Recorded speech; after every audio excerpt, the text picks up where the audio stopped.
In this episode, I drop some stuff into boiling water, I saute a few things, and I show you how to make this delicious potato gnocchi with caramelized onions, bacon, tomato, and freshly grated Parmesan cheese. Welcome back to More Approved. I'm James. I'm going to be showing you how to make a potato gnocchi. Now, the gnocchi that I'm going to cook today was freshly made. I will leave the ingredients and recipe down below for that, but you can also use a pre-made version from your local grocery store, and the process should be the same. For the first part of this, all you're going to need is your gnocchi, a pan of boiling salted water, and an ice bath. We're going to go ahead and start dropping some gnocchi in here. You're just going to want to do a small batch. You don't want to overload this. We're back at a boil. I'm just going to give it a nice little stir here, just to make sure they're not stuck at the bottom. All right, it's been about 3.5 minutes. I have an ice bath prepared, so basically just some water with some ice in it. We're going to go ahead and turn off the heat, and we're going to use a slotted spoon. Just pull these guys out of there and then drop them into that ice water to stop the cooking process. So we're going to let these cool down in our ice bath, drain them off, and then start cooking. Now for the final preparation of the gnocchi, you're just going to want to saute it off. I like to add a little bit of bacon. Bacon makes everything better. So I'm going to put some bacon into my frying pan, and I'll actually be using the grease from the bacon to saute the gnocchi. We're going to let this cook down a little bit, sweat out some of the oils, and then we're going to add in some onions and our gnocchi.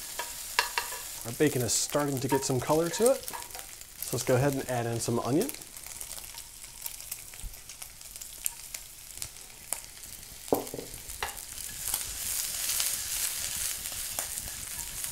Now we're going to take and add in our gnocchi.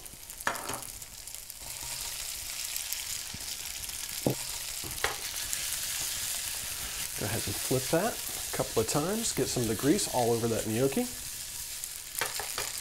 We're going to add a little bit of fresh ground black pepper. And we're also going to add in just a tiny little bit of salt.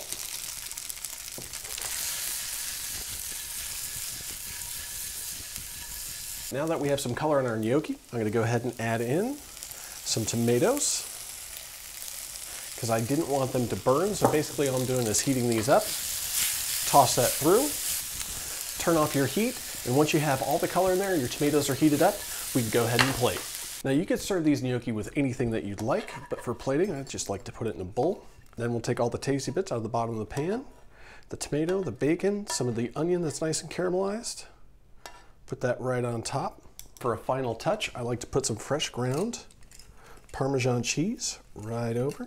Now, how's that for tasty? I'll leave the recipe down below in the ingredients, but be aware this is going to make a lot of gnocchi, so plan to spend a few hours on making the full batch. You're going to want to boil them all off and then shock them. You could probably store some of them in the refrigerator for 3 or 4 days, but after that, you're going to have to get rid of them. Thanks for watching More Approved. I'm James. I hope you enjoyed it. Till next time, see you then.